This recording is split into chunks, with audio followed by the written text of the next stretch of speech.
Hey teenagers, young people, thank you so much for coming back again and again and again. I'm going to share something very interesting. I've been recently getting some questions about calling. How do I think about calling? How can I know that something?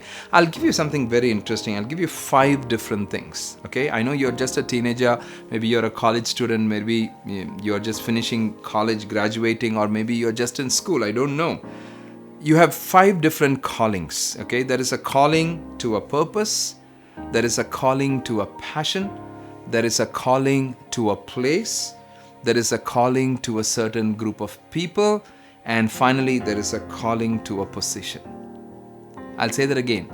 There is a calling to a purpose. There's a purpose you're called for.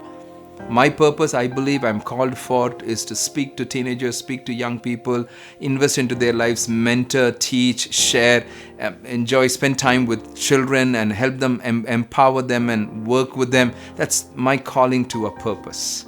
2, my calling to a passion. So the purpose is to see, my purpose is to anchor the next generation, to see how the teenagers and young people are getting anchored and how they can grow in that anchoring place. That's my purpose. But my passion is children and teenagers. This is the age group, that I work with and I'm able to work, and that's my passion. My passion is to spend time mentoring, taking that journey alongside with those children, with those teenagers.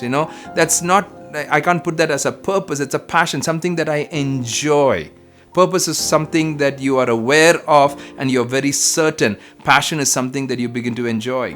3, there is a calling to a place. So right now, I'm here in India, right? And I'm here called to be in India and work alongside with teenagers and young people here in India. Does it mean I will not go and speak to teenagers outside India? No, every time there's an opportunity, I do speak.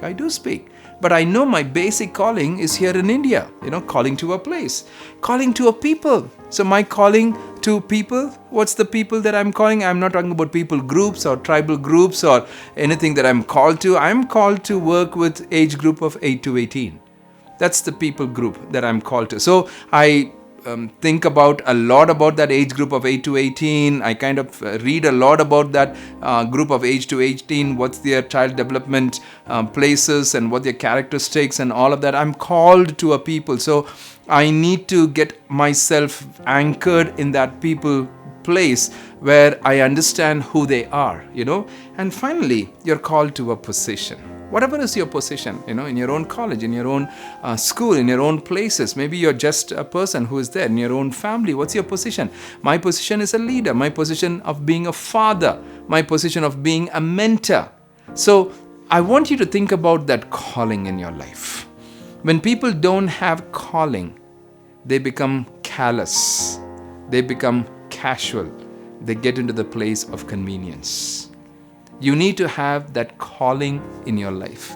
If you don't have that calling in your life, I know some of you are saying, I'm so young, teenager, I still don't know. I do understand that. I do understand. Give yourself a little space as you grow older. I've seen some young people, very, very young. They know they are calling to that place, calling to that people, calling to that purpose, calling to that position, calling to that passion. They exactly know it. But if you're somebody who's saying, I still don't know, but don't worry about it. Keep walking.